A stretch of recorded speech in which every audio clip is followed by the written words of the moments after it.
Vamos a darle la bienvenida y aquí vamos a iniciar con los disertantes. Recibámoslo con un fuerte aplauso a Sergio Vitar. Me siento honrado de esta invitación. Cruzamos la cordillera hace poquitas horas.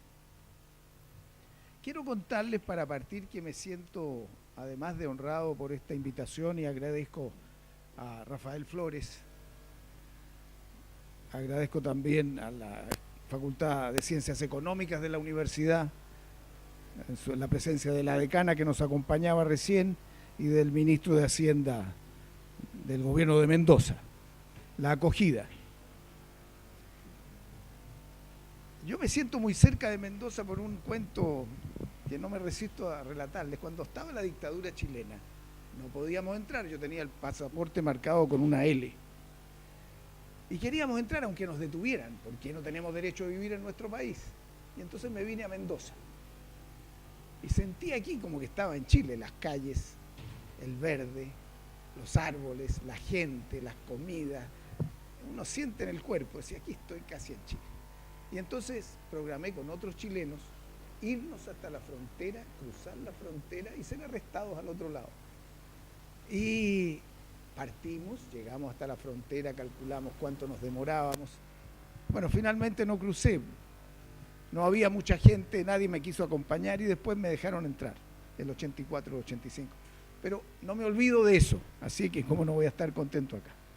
Y lo otro que quiero decir es que el mensaje que quiero transmitir hoy día con esta exposición es la necesidad de visión y la necesidad de rumbo para construir país. Yo me dedico a la política. Soy ingeniero civil, pero me he dedicado a la política, incluso todavía no entiendo por qué este viernes me van a entregar la medalla de oro del Instituto de Ingenieros de Chile.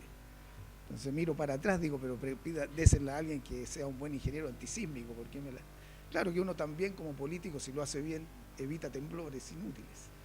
Entonces, visión y rumbo. Y por lo tanto, para eso, comprender las fuerzas globales que plasmarán el espacio del futuro y cómo diseñar nuestras estrategias nacionales. Cómo buscar a partir de estrategias nacionales, acuerdos nacionales, que trasciendan el corto plazo, cómo derivar de ahí políticas públicas y cómo al final de cuentas gobernar mejor. En eso se trata. De manera que esta mirada a la prospectiva que quiero transmitirles en esta tarde dice relación con estos temas, que creo que les va a servir. Esto sirve para cualquier área en que uno esté haciendo funciones públicas. Si no entiende para dónde va su país, no entiende cuáles son las cosas más importantes, no se coordinan bien, no hay convergencia de fuerza, nos quedamos donde estamos. Y ese es un problema latinoamericano. Entonces, ¿por qué es importante la prospectiva? Porque hay que tener espacios de planificación estratégica, de reflexión estratégica, una va con la otra. ¿Y qué no se puede hacer? No, ni solo de corto plazo, ni solo nacional, tiene que ser largo plazo y global. Esa reflexión inicial. Tiene que ser también mirada para anticiparse a procesos que están adquiriendo una velocidad impresionante. Si uno mira las tendencias mundiales sobre las cuales tiene que estudiar más a fondo, y a los que se le interesan por esto, les quiero decir que lo que armamos en el diálogo interamericano y que está funcionando y pueden entrar a Inter-American Dialogue Global Trends, hemos hecho el registro de estudios de largo plazo mundiales, en todas las áreas que nos interesan, más amplio que existe hoy día. Y con eso se puede, cada país latinoamericano podría bajarlo, o un Ministerio de Energía que quiera ver cuáles son los últimos estudios de energía, cuáles son las proyecciones al 2030, 2040 en petróleo, o en gas, o en renovables, o en solar. Hasta en derechos humanos, cuáles son las tendencias de la ciudadanía mundial para gobernar. Está ahí, ustedes pueden entrar, y vienen ordenados por fecha, el Executive Summary, y después aparece el documento completo. Ahora, me siento cómodo con hablar de estos temas porque ustedes han constituido el Consejo Presidencial Argentina 2030. Y entonces Argentina está dando un paso en esa dirección. Y Están elaborando un programa Argentina 2030 pensando en nuestro futuro. Se acaba de formar, además de ser en la Universidad de Cuyo, aquí hay profesores, entiendo, de la Universidad de Cuyo, pero ustedes tienen un grupo de prospectiva que es bastante conocido en América Latina. Y por último, lo quiero decir que hace unos pocos meses se formó por las dos cancillerías un grupo Chile-Argentina 2030, para ver qué podemos hacer juntos, más allá de los túneles, más allá de los problemas que podamos tener de distinto tipo habituales entre los países. ¿Qué temas vienen en el 2030? Entonces, hay un espacio que ya se está gestando aquí y allá, y esto es clave. Entonces, en los análisis mundiales, siempre se clasifican estos temas como los más importantes. No voy a entrar con mucho detalle en ellos, yo sé que muchos de ustedes están trabajando, conversaba recién con uno de los participantes en este encuentro, Gustavo Sibila, que me decía que estuvo en Singularity University, y estas cosas las ven, cuáles son las transformaciones tecnológicas más importantes. Pero son las tecnologías disruptivas, el poder de los recursos naturales, especialmente los temas de agua y energéticos, la demografía que está transformando en términos de la expansión de las clases medias como motor del desarrollo,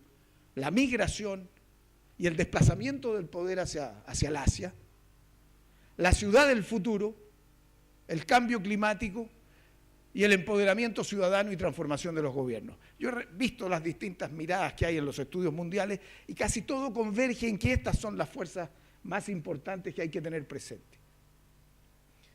Y cuando uno mira los llamados drivers, o sea, procesos que están en curso más allá de las tendencias globales, que son más largas y más estables, la demografía, por ejemplo, uno se percata, y en el trabajo que entregamos a la CEPAL vimos ya cambio entre el 2013 y 2017 en todas estas líneas. Aparentemente, si uno toma demografía, una caída de natalidad más rápida, un envejecimiento más rápido, el tema de las migraciones crece más rápido. ¿Cómo los tomamos en cuenta? La expansión de la demográfica en África, las cifras de África hoy día son 1.000 millones de habitantes, pero la proyección al 2050 son 2.000 millones de habitantes. La producción del mundo es 7 y tanto a 9.000, o sea que de los 2.000 nuevos, 1.000 son África. ¿Cómo reacciona América Latina a eso? ¿Vamos a mirarlo en el corto plazo o vamos a tener una estrategia también, como han hecho los brasileros, de entrar con más fuerza allá? En cada una de estas áreas, estos son los puntos que yo quería también mostrarles. La tremenda aceleración de las tecnologías disruptivas, el tema de los recursos naturales, que hay una discusión muy fuerte hasta dónde el petróleo va a seguir creciendo o no, y el gas sustituyendo carbón, las energías renovables, la escasez de agua que ya está golpeando, que tiene que ver también con la seguridad alimentaria, la ciudad, y he visto que aquí hicieron también un seminario sobre ciudad hace poco, y en la Comisión Argentina 2030 vi que también habían hecho trabajo sobre ciudad, cambio climático, y el tema que consideramos poco, la complejidad de gobernar. Gobernar es cada vez más difícil y si uno no lo atiende como una tendencia mundial, como un fenómeno de cambio de las sociedades, no puede hacer buen gobierno. Entonces, en las tecnologías disruptivas normalmente se concentran ahí, agregaría en robótica inteligencia artificial, pero todos los desarrollos dicen, mire, estamos trascendiendo las limitaciones físicas, el ser humano va a adquirir a través de la inteligencia artificial, de lo que es biotecnología, que lo que es producción de medicamentos, en fin, una capacidad que algunos dicen la muerte de la muerte, aquí se va a extender la vida, hay todo un desarrollo en esa línea que impulsa bastantes acciones, pero también se advierte que en la medida que algunos tienen dinero y pueden ver más lejos o pueden tener brazos más fuertes por los desarrollos que están ya viéndose aquí, bueno, la desigualdad va a crecer y no va a disminuir. La energía, lo que vimos, los nuevos materiales y procesos industriales, todo lo que es interconexión humana, todo el avance en materias relacionadas con las llamadas tecnologías de la información y la robótica y la inteligencia artificial. Casi en todos los estudios mundiales ustedes van a observar que estos son los puntos que recogen como los más importantes en tecnologías disruptivas. Y lo que dicen, mire señor, el cambio tecnológico está a tal velocidad aconteciendo que algunos dicen, bueno, ¿y para qué me meto a hacer prospectiva si no entiendo nada y esto va a cambiar tan rápido? ¿Puedo reducir la incertidumbre? Ese es el tema principal. ¿Cómo reduzco la incertidumbre para poder encaminarme en una estrategia nacional? Y entonces este estudio dice, ¿cuánto se demoraron estos procesos en alcanzar a 50 millones de personas? El teléfono 75 años, la radio 38, la televisión 13, internet 4, Facebook 3,5, y ahí agregan un asunto que se llama Angry Birds, que es un juego, no sé si alguno de ustedes los conoce, que se demoró 35 días. Bueno, lo que he visto en China, que vengo llegando de ahí para ver a dónde va China, qué está haciendo el Partido Comunista, las últimas resoluciones que hay ahí, para que entendamos los latinoamericanos dónde va China. Bueno, realmente es impresionante el potencial que uno ve en materia de aplicación de tecnologías de la información. Ahí son 1.400 millones, entonces llegar a 50 millones o 75 puede ser cuestión de horas. Y tiene una capacidad fuertísima en esa dirección. Entonces, este tema de la aceleración del cambio tecnológico nos lleva a tenerlo presente para que nosotros tengamos además capacidad de prospección tecnológica. Ustedes tienen un Ministerio de Ciencia y Tecnología, en Chile está hoy día la ley para crear uno, pero en ninguno de nuestros casos hemos sido capaces de hacer una prospectiva tecnológica permanente y saber qué está pasando, no en todo, en los sectores para nosotros importantes que son los estratégicos. Pero les quiero poner un ejemplo de la producción de petróleo de Estados Unidos entre el 85 y el 2014. Ahí tienen el volumen cuando aparece el fracking. ¿Alguno de nosotros se habría pensado que esto iba a ocurrir y las implicaciones estratégicas que tiene la relación de Estados Unidos con el Medio Oriente como consecuencia de esto y de China con el Medio Oriente? ¿Y qué pasa con nosotros hacia adelante en este terreno? Entonces, en materia del poder de los recursos naturales, estas son las proyecciones de distintos organismos sobre la energía renovable. El más fuerte es Greenpeace. Hoy día hay otros mucho más fuertes que dicen que la introducción de la electromovilidad y la lucha por la reducción de los CO2 nos va a llevar a situaciones mucho más potentes que las que están allí planteadas. Pero si ustedes miran cuáles son las de más abajo, que no hay cambio en energías renovables, las empresas de petróleo. O sea, las empresas de petróleo son un factor que o se ponen al día, pero siempre las proyecciones, que las últimas que he visto de hace un mes, van en la misma dirección, que cambia muy poco la demanda petrolera, que no va a bajar. Y otros dicen, no señor, esto viene con bastante más fuerza. Tenemos que estar atentos. Yo no digo que esto lo miremos como algo distante, ¿no? Como algo que va a incidir muy rápidamente en nuestras propias decisiones y en nuestras estrategias. El tema de la demanda global de agua. Esto está tomando cuerpo como un fenómeno mayor. Hay algunos, si ustedes analizan en los últimos informes de la FAO, dicen, no va a haber problemas de alimentación. El mundo puede de aquí al 2050 alimentar a 9.000 millones. Aun cuando esos 9.000 van a consumir otras cosas. A medida que aumenta el ingreso, hay un aumento del consumo de proteína y de frutas frescas y de vegetales. Y entonces, pero de todas maneras, la tendencia es muy fuerte y hay zonas en el mundo que tienen problemas mayores. Y entonces, en la escasez de agua, los escenarios, ahí son 2 escenarios, el de arriba es rojo, lo que ocurriría si seguimos con las mismas políticas business as usual. Y los otros van poniendo los colores respecto de las zonas donde hay políticas, si se siguen políticas eficientes. Vean ustedes que el problema mayor se concentraría en el norte de África y parte del Golfo Arábico y la zona circundante, y no en otros lugares. En los otros lugares no habría menos problemas, pero estas son proyecciones que está haciendo en este caso el Banco Mundial sobre distintos escenarios de agua. Nosotros, ¿dónde estamos parados ahí? ¿Cómo nos va a golpear el cambio climático? Hay algunos estudios. ¿Estamos haciéndolo en serio? ¿Estamos anticipándonos en serio? ¿El cambio climático va a ser una variable continua o va a haber una ruptura y un cambio de tendencia? En materia demográfica, hay una discusión. Los europeos, las cifras que he estado viendo es que ellos suponen que ya al 2050 empieza a bajar, que las tasas de reemplazo, ustedes saben que como se calculan 2,1, la tasa de reemplazo, mujer fértil, más de 2,1, crece la población. Menos de 2,1 tiende a decrecer. Y que ya en muchos países estamos bajo el 2,1 y por lo tanto podría llegarse al máximo a las alturas del 2030 y después bajar. Depende de los países, pero nosotros esto tenemos que verlo muy de cerca, porque esto no solo nos determina un espacio muy grande para lo que es crecimiento de nuestras ventas de productos, según cuál sea la evolución de la demanda y la evolución de las clases medias, sino que además es muy importante para saber, con los cambios demográficos, el envejecimiento, cómo se financia para el presupuesto la previsión social. ¿Cuántas proyecciones hemos hecho de previsión social? ¿Y qué cambios necesitamos hacer en la institucionalidad? Esto nos indica, esto nos da una orientación, esto nos da una dirección para pensar de una manera coherente. Miren esto que también es muy importante. Esta es una proyección que ha hecho un centro de estudios que está en Denver. La línea verde, la educación de las mujeres.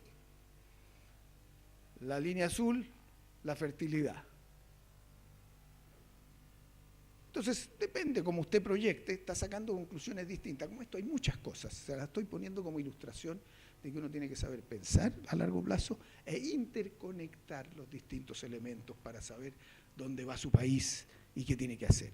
Un buen gobierno tiene que tener una capacidad de esta naturaleza bastante más fuerte de la que tenemos nosotros, y los buenos políticos tienen que estar al tanto de estas materias para poder hacer un proyecto de país y además entusiasmar a la gente, porque como estamos hoy día, la abstención, por lo menos en mi país, es muy grande. El desplazamiento de poder. Fíjense ustedes, este es un estudio del Banco Asiático de Desarrollo.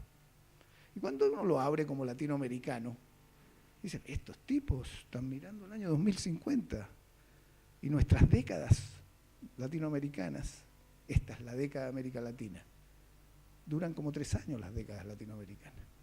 Pues no somos capaces de mirar hacia nada. Cuando empieza el boom reciente con los chinos y los productos de recursos naturales, todos pensamos, pero se acabó el 2013, 2014, miren acá.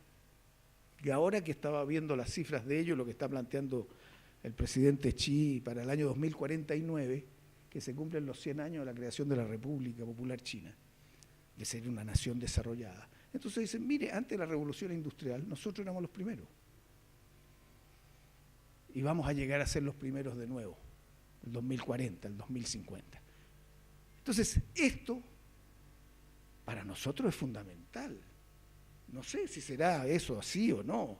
Uno tiene que ir siguiéndolo esto día a día, si esta cuestión, uno no esto como hacía la planificación de 5 años y la guardaba en un cajón.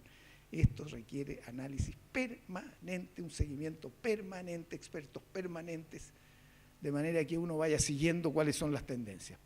Pero si esto es así, ustedes se dan cuenta la importancia del Pacífico Sur y de la estrategia que tenemos que seguir hacia allá.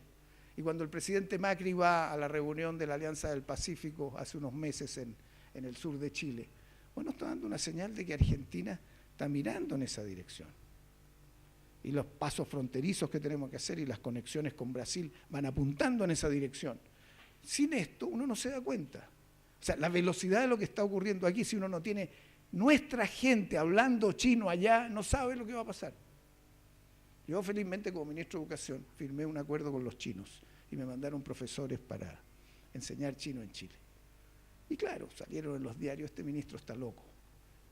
Quiere que los chilenos aprendan inglés y ahora se le ocurrió lo del chino y los chilenos no hablan ni bien el español. Entonces, pero yo puse una meta, dije, yo quiero que el año tal haya 100 chilenos que hablen chino. Bueno, acabo de estar allá, me reuní con ellos, son chicos extraordinarios, no solo están hablando chino porque están estudiando, hay 1000 estudiantes chilenos estudiando chino en los liceos, y en general me llamó la atención, los que van a estudiar a Estados Unidos son los sectores de ingresos altos, los que van a China son gente de ingresos medios bajos. No sé por qué, no tengo una explicación, pero son de mucho más pelea para llegar y abren mundos nuevos. Y entonces están estudiando carrera los primeros, ya no aprender chino, estudiar economía en chino. Entonces yo digo, ¿y si los negocios de América Latina con China lo van a hacer los chinos que hablan español o los latinoamericanos que hablemos chino? Y si uno no se da cuenta de esto, se queda tranquilo sentado y después se dice, pero qué tontos fuimos, no nos dimos cuenta. Por eso que la prospectiva en lo que uno pueda ver es fundamental. Y lo que puede ver es corto, porque esto está muy rápido. Entonces, miren ustedes el orden que está previsto en las últimas proyecciones de Pricewaterhouse. 2016-2050. El primero ya, si ustedes miden en PPP, el producto es China. Y es China el 2050. La India pasa a ser el segundo el 2050 y Estados Unidos queda en tercer lugar.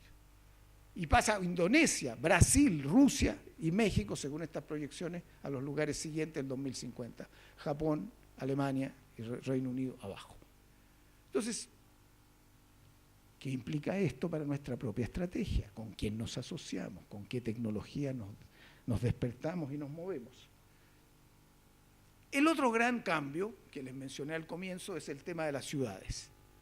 La tasa de urbanización de América Latina es la más alta del mundo. Los chinos están tal vez en 50, los indios en menos de 40. Y por eso que la dinámica de crecimiento chino tiene una tasa de urbanización creciente, que significa creación de ciudades enteras y demanda de bienes, recursos naturales, a una velocidad que ha ido decreciendo, pero está. Porque acuérdense que las familias no solo es el número de casas por familia, sino cada familia con el bienestar va aumentando el espacio que ocupa y los materiales que tiene, en fin. Pero estas son las proyecciones, que va a crecer, en las grandes ciudades van a acumular prácticamente el 86% del producto en este periodo. Y entonces la ciudad es el espacio de creación de riqueza, no los polos. ¿Se acuerdan que antes eran regiones y los polos regionales? En las teorías, hoy día todo está apuntando a que la ciudad. Y dicen, para que la ciudad sea atractiva, para que lleguen las empresas que hacen conocimiento, tienen que darse estas condiciones. Más igualdad dentro de la ciudad, seguridad en la ciudad, conectividad en la ciudad, escuelas, centros de investigación, transporte urbano, en fin. Y entonces hemos estado revisando eso. El McKinsey Institute es muy bueno, yo se los recomiendo ahí, tienen estudios permanentemente todo el tiempo y podemos ver esto. Y ellos pusieron una lista además cuáles son las condiciones que tienen que cumplir los países y cómo nuestras ciudades, las grandes, las más grandes, México, Sao Paulo y Buenos Aires, tienen problemas y pueden cambiar. Y el desarrollo de las medianas, cómo diseñamos ciudades medianas que puedan ser las llamadas Smart Cities del futuro y avanzar ahí. El cálculo que hay en las últimas proyecciones de las Naciones Unidas son que va a haber 41 ciudades de más de 10 millones, ahora hay 30, y van a crecer también las de 5, pero bastante, casi 50%, las de 5 a 10. Estas son las proyecciones que ellos hacen.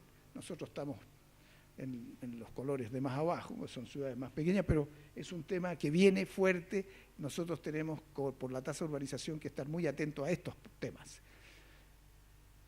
El cambio climático, para nosotros, una gran ventaja es que la conciencia ciudadana, yo me topé con esto y me llamó la atención y dije, se los voy a mostrar. Fíjense ustedes, en la primera columna dice, el cambio climático es un problema muy serio. América Latina, 74%, África, 61%, Europa, 54%, Asia-Pacífico, 45%, Medio Oriente, 38%. Claro, ahí están en guerra, están preocupados de otras cosas. Me llama la atención lo de los chinos, porque en Pekín no se puede respirar a veces. Entonces, no. Pero, ¿qué es lo que me llama la atención de esto? Después analizan los otros. El cambio climático daña a las personas. América Latina, en primer lugar, 77%.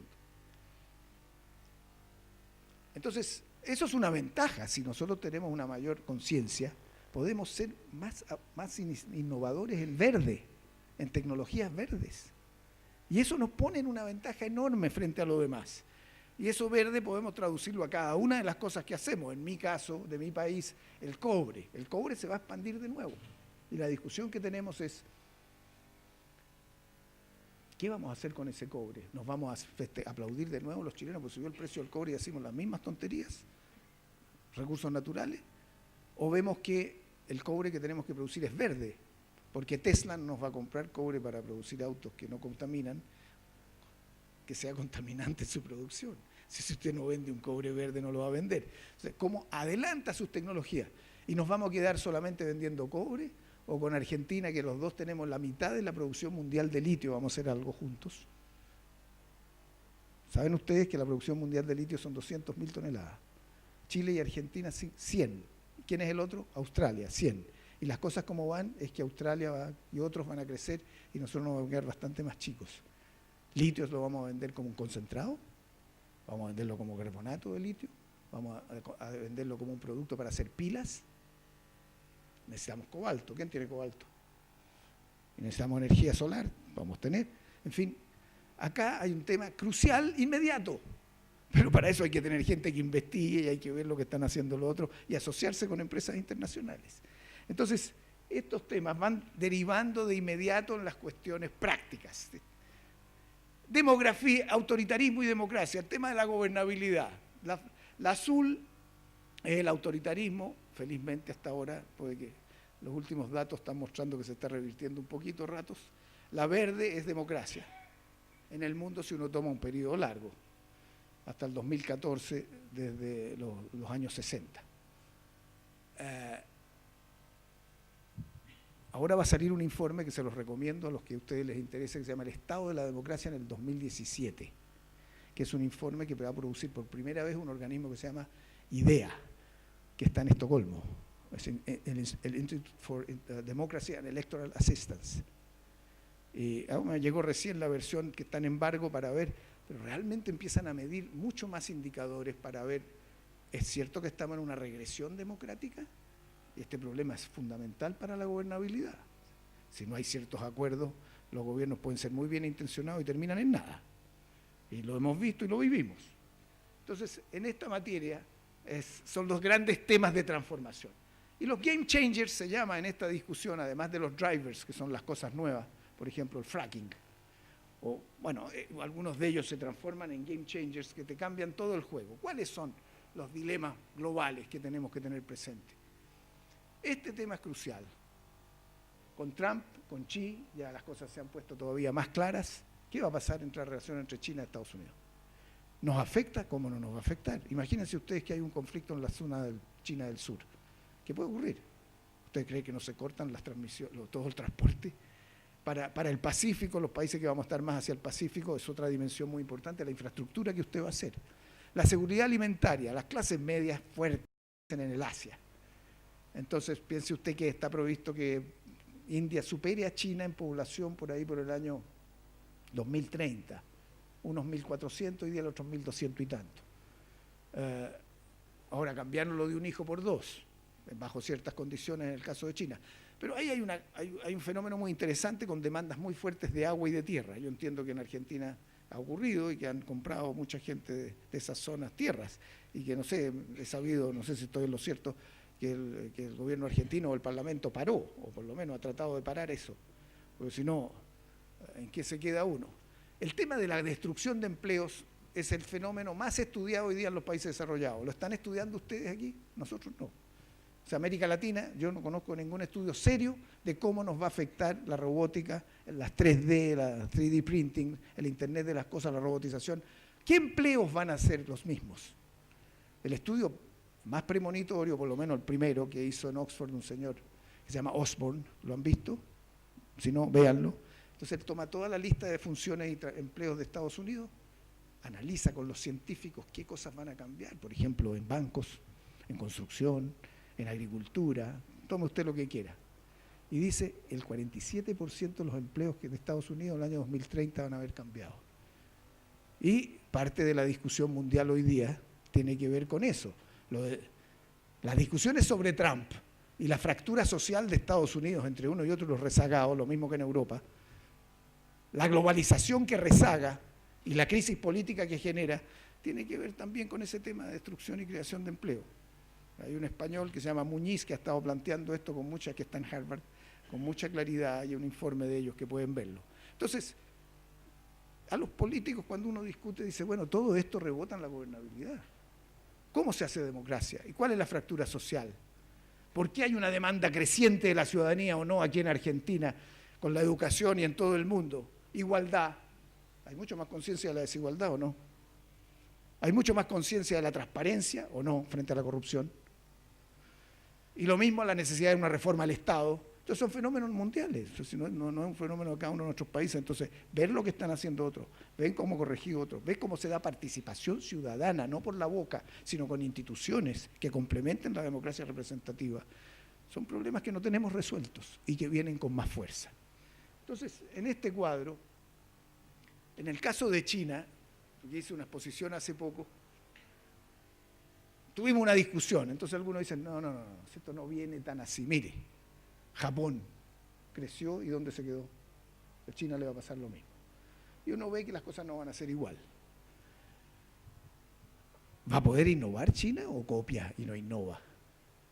Es una pregunta que tenemos que hacernos. Yo lo que estoy viendo ahí, los volúmenes de inversión en ciencia y tecnología, los académicos que están, los centros de investigación, no, a mí no me parece que van a quedar en la trampa de ingreso medio para nada.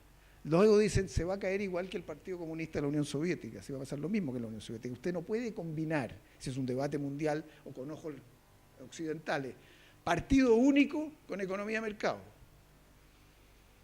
¿Cómo lo hace? Para nosotros nos resulta muy difícil de entender. ¿Va a durar, no va a durar? pero no va a ser la URSS.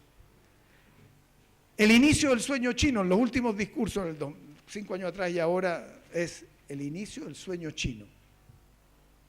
Y pro-globalización y economía abierta. Les ha ido bien con la economía abierta, van a pelear la economía abierta, van a pelear el multilateralismo. Entonces, estamos frente a un fenómeno mundial también muy interesante. Nosotros vemos a Occidente como la potencia dominante por esencia. No es así ni va a ser así. ¿Cómo va a ser? No sé, pero hay que estar pensando, viéndolo, y mientras tengamos más latinoamericanos que piensen en serio estos temas, mejor para gobernar. Fíjense esto, el sueño americano, en este debate que hay. La línea amarilla dice, ¿cuántos de la generación nacida del año 80 creen que le va a ir mejor que a sus papás? Y las de arriba, si usted nació en el 40, en el 50, el 60, el 70, cifras mucho más altas, 60, 70, 80%, a mí me va a ir mejor que mi papá. Y la discusión que hay en Estados Unidos ahora, es decir, acá, las últimas encuestas, si no me equivoco, este es del New York Times, dice que ya la mitad de los que nacieron en el 80 dicen que les va a ir menos bien que a sus papás. Entonces, ¿qué pasó con el sueño americano? Los otros señores están planteando el sueño chino. Entonces, yo planteo esto porque tiene que ver, por la estagnación de rentas, tiene que ver con la forma que hicimos la globalización. Y si nosotros no nos cuidamos, nos va a pasar lo mismo porque aquí tenemos mucho más desigualdad y una globalización mal controlada, sin mecanismos de distribución, sin salud, sin educación pública, sin servicios públicos mejores, sin pensiones mejores, nos puede llevar a unas diferencias cada vez más grandes. El desarrollo tecnológico no nos va a achicar las diferencias, las va a acrecentar si no tenemos una política social al lado. Y es por eso que está tomando cuerpo la idea, ustedes han visto, se votó en Suiza hace poco, el salario básico universal. O sea, dice, bueno, crezca, pero a toda la gente le tiene que asegurar unas condiciones de vida. Bueno, se votó y se perdió, pero esa idea está dando vuelta. ¿Cómo usted maneja la velocidad del cambio que tiene estos efectos con la necesidad de tener una sociedad más compacta? Y también entonces si uno mira los cambios que les mostré recién de la seguridad alimentaria, América Latina tiene el naranja en agua a nivel mundial. Las otras regiones son Europa la celeste, Asia la azul oscura, América del Norte la verde. Todos ven en el mundo que nosotros tenemos una gran ventaja como en el tema del agua. Esa es la composición, esto hay que tenerlo presente también para ver cómo usamos ese recurso natural de manera inteligente frente a los desafíos que vienen. Y quería mostrarles esto también, que es muy impresionante. La línea de arriba, la primera azul, es la velocidad de evolución del comercio, los flujos de comercio entre el 2003 y el 2015, como porcentaje del producto. La otra azul que cae es las finanzas, movimientos financieros después de la crisis del 2008. Y mire cómo crece la roja. ¿Cuál es la roja? Los flujos de datos. La economía que viene, el petróleo del futuro, son los datos. Y por lo tanto, los países que se quedan atrás en digital, más vale que se despidan. O sea, el esfuerzo en materia digital, no solo de hacer alfabetización digital, tener gente muy bien preparada para diseño de algoritmos, manejo de grandes cantidades de datos, es una cuestión absolutamente clave para el desarrollo de lo que viene. Entonces, esto como latinoamericano tenemos que tenerlo en claro. Fíjese usted a propósito de la fractura social, este cuadro ¿qué muestra? La línea de arriba, productividad. La línea de abajo, la compensación por hora de los trabajadores. Esa es la fractura social, ese es el problema que se está analizando ahora, porque un sector muy importante de los norteamericanos dijo no a la globalización. Me estoy quedando atrás, prefiero cerrarme, voy a liquidar el NAFTA con México y con Canadá, no hago el acuerdo con los europeos, me salgo de la COP21, de los acuerdos de medio ambiente. Tiene que ver con esto. Entonces, no lo habíamos visto nosotros hace un tiempo. ¿A alguno de ustedes se le habría ocurrido que ese iba a ser un fenómeno en la evolución de lo que iba a ser Estados Unidos o Europa hace 5 años? No. Tampoco habríamos tenido ninguna idea de que se iba a producir la crisis del 2008 financiera en el centro del capitalismo mundial en Wall Street. Pero tenemos que ir anticipando esto, los latinoamericanos. Tenemos ventajas para hacer las cosas bien. Entonces aquí tiene usted el porcentaje de hogares con rentas planas o decrecientes en el periodo 2015-2014, 2005-2014. Mire, sobre el 80% en Italia y en Estados Unidos, o porcentaje de hogares con rentas planas o decrecientes en el periodo 2005-2014. Y ustedes han visto las cifras de concentración del ingreso en el 1% más alto de la población. Este es un fenómeno mundial. Pero ojo los latinoamericanos, que como aquí está la desigualdad es más alta, si no atacamos ese problema como un factor de crecimiento, estamos fregados. Entonces tenemos ventajas estratégicas los latinoamericanos. Todo esto es como para presentar un mundo que hay que estarlo analizando con detalle, pero traerlo hacia nosotros. ¿Qué hacemos los latinoamericanos y después qué hace cada uno de nuestros países? Yo creo que esas son ventajas que tenemos y que tenemos que sacarle el máximo provecho. Somos una zona de democracia y eso tenemos que defenderlo a cualquier precio. Somos una zona de paz, los conflictos los resolvemos por la vía institucional. Imagínense ustedes si miran el mundo, eso no es una ventaja para el futuro, para el que quiera estudiar, que quiera invertir, que quiera vivir, que quiera hacer turismo, de paso. ¿Saben cuántos chinos salen a hacer turismo el 2016? 120 millones.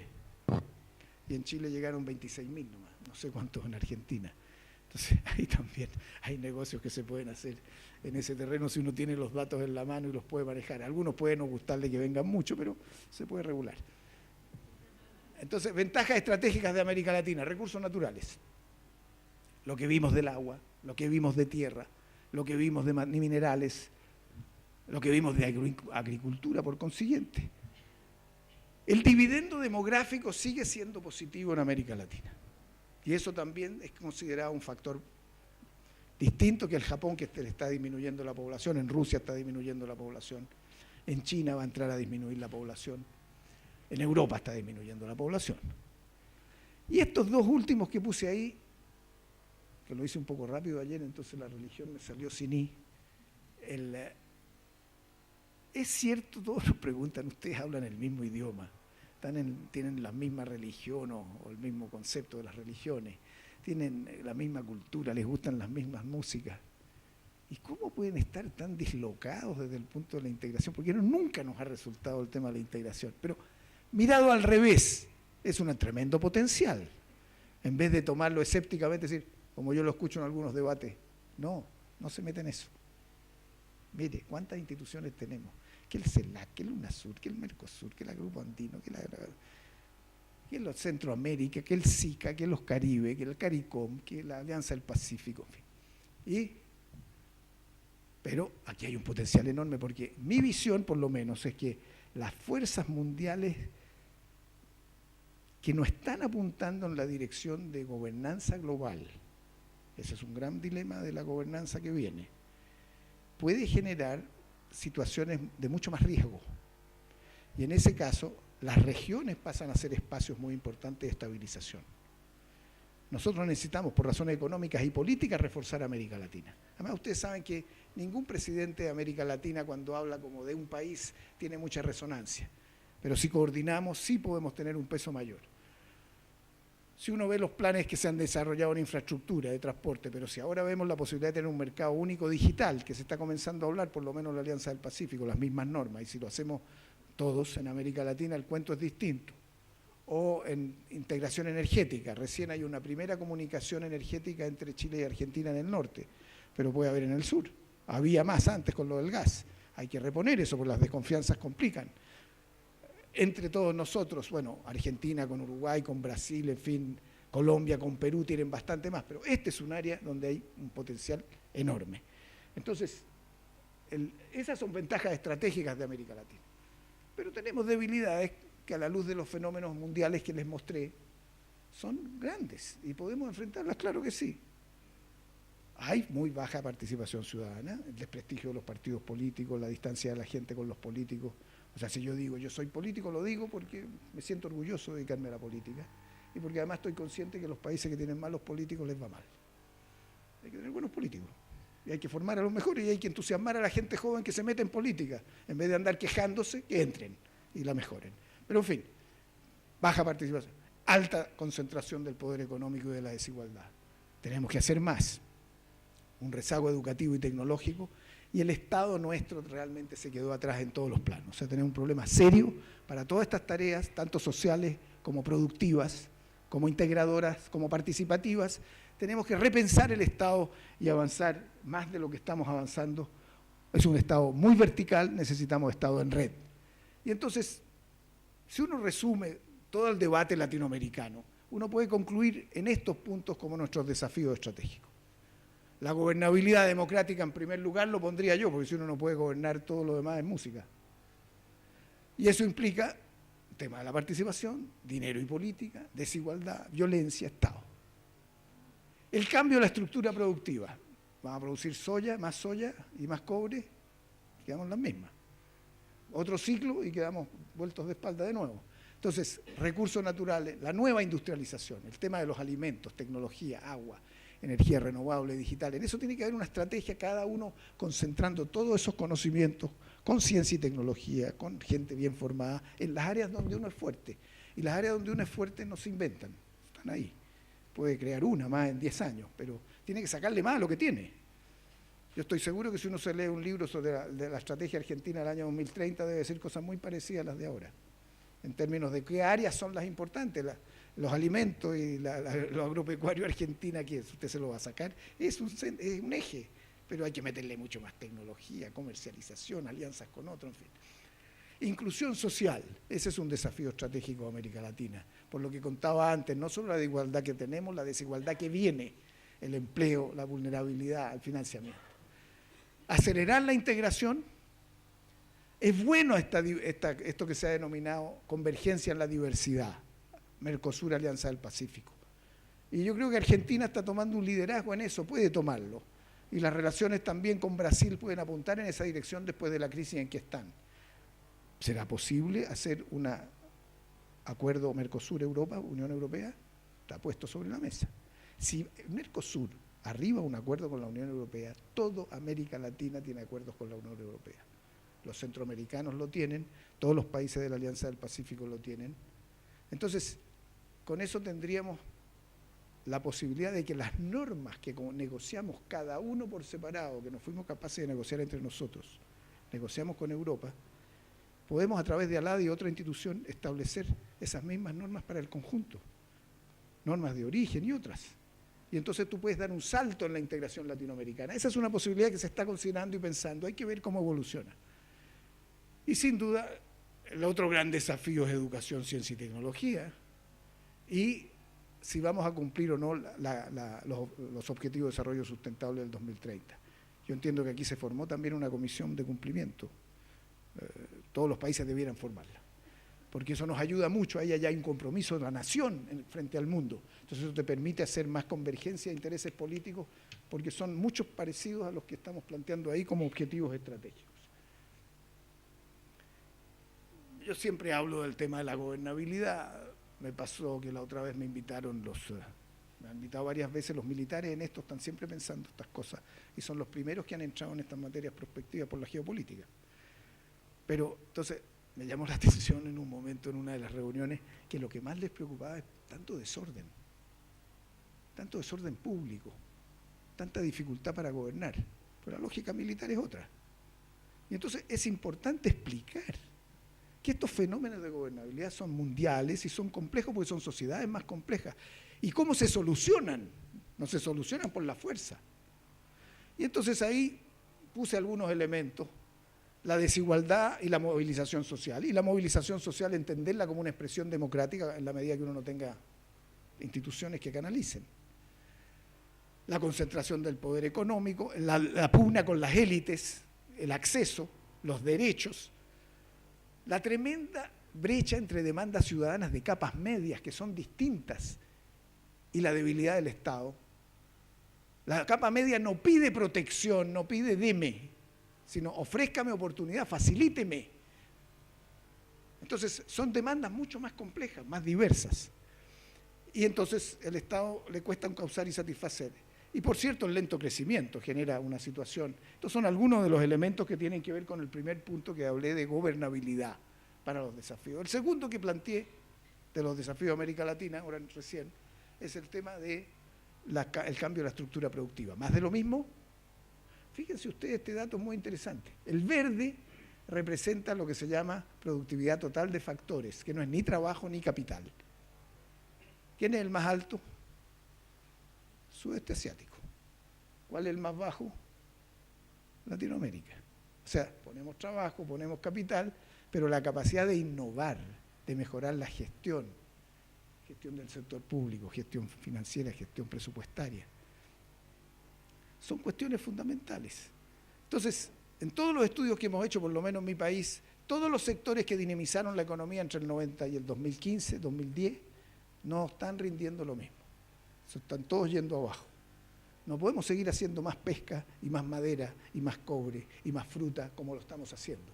Entonces, el cambio en la estructura productiva es absolutamente fundamental y estos datos son bastante deprimentes. Los promedios sobre el producto ya han subido más. Si uno ve Corea, hoy día ya pasó el 3% en ciencia y tecnología. Y los latinoamericanos, con suerte, estamos ahí, porque los brasileros levantan esto, porque no sé cómo están gastando ahora los brasileros, si mantienen el 1 y tanto por ciento del producto. Nosotros estamos muy abajo. Entonces, podemos saltar esto, fíjense en las exportaciones de América Latina, según datos de la CEPAL. 10 grupos, recursos naturales, el 42% de nuestras exportaciones. La mitad de ese 42%, petróleo, a esa fecha. Hoy día no sé cómo anda eso. Luego, cobre, 14%, en fin. Pesca un poquito, carne, fruta, azúcar, gas. Nosotros tenemos que llevar ese 42%, o empresas vinculadas a ese 42%, que los provean de servicios de calidad, de capacidad digital, de ingeniería, al 60%. Eso uno se puede poner una meta. Es decir, bueno, en 20 años más quiero llegar a eso. Y tener otra estructura productiva, más diversificada. No puedo seguir haciendo la industrial. Yo no sé cómo va a ser el negocio entre Brasil y Argentina con los automóviles, si eso va a seguir y cuánto va a seguir, pero la diversificación productiva tiene que tener otros caminos. Y en el tema del agua y lo agroalimentario, este cuadro también lo creo muy importante. Fíjense ustedes, si nosotros vamos a ser, y todo el mundo nos ve como América Latina, los proveedores de alimentos del futuro, por el agua y por la tierra. ¿Se dan cuenta de la cantidad de agua que ustedes usan para producir 1 kilo de carne? 15.000 litros. O sea, se necesita mucha agua si uno quiere entrar.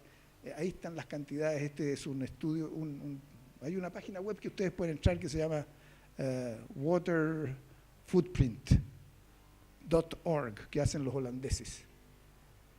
Y lo ponen al día permanentemente. Entonces, yo creo que nosotros vamos a seguir siendo potencia agroalimentaria, toda América Latina, pero la gestión del agua está quedándose atrás frente a estos fenómenos.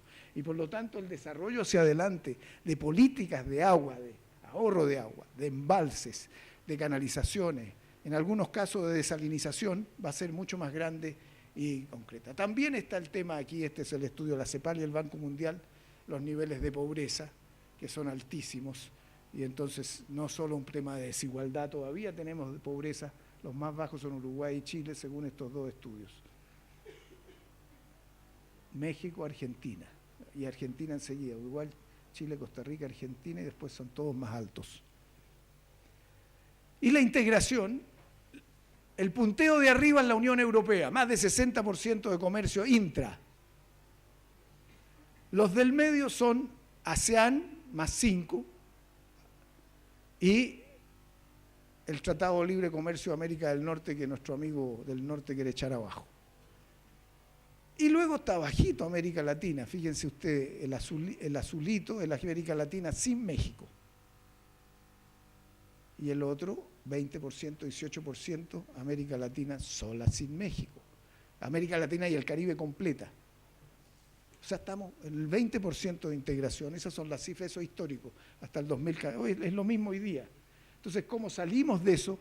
Hay distintas políticas y en ese sentido uno puede hacer una exposición más adelante y discutir. Yo he venido aquí, me han invitado a discutir las cadenas de valor, he estado en Buenos Aires en un par de reuniones interesantes, cómo se generan cadenas de valor. ¿Podemos hacerlo? ¿Las empresas extranjeras están ayudándonos a crear cadenas de valor? Mi respuesta es no. Vienen, se llevan a los mejores ingenieros, producen todos sus centros de investigación afuera. Y nosotros, nuestros investigadores, no sé dónde están, no los recibimos, no invertimos en nuestra gente que a veces estudia afuera y después no vuelven.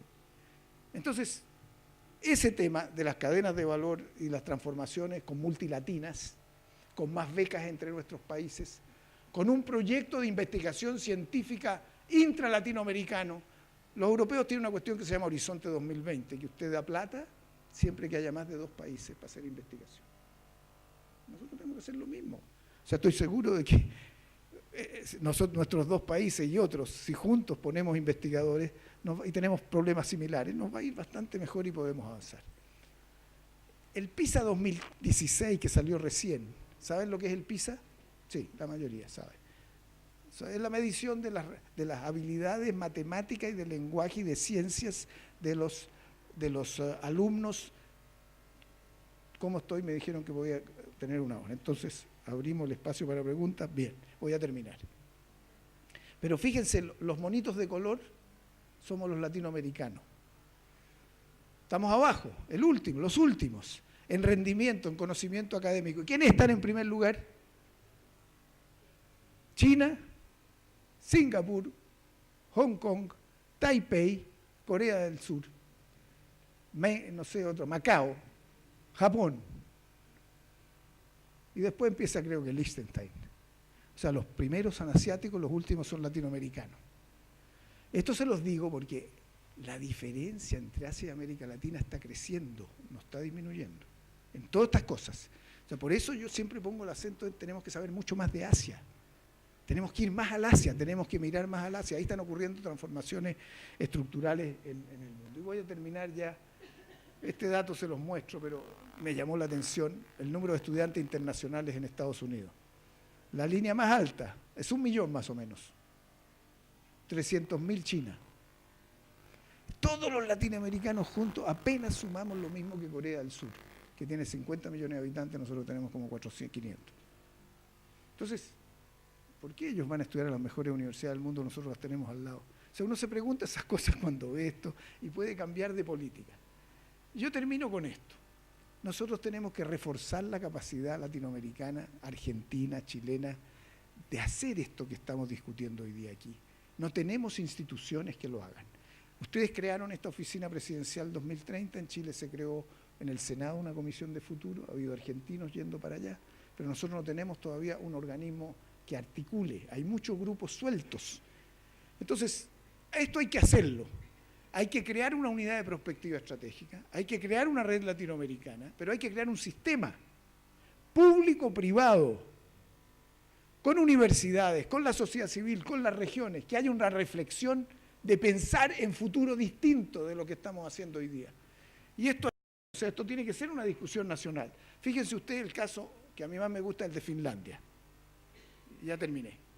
Tienen un sistema, el país que tiene occidental, yo no sé qué es lo que tendrán los coreanos, los otros, a veces ni traducen, entonces es muy difícil saber.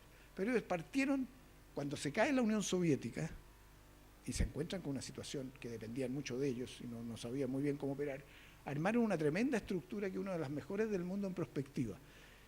Eso le llaman el sistema de Foresight.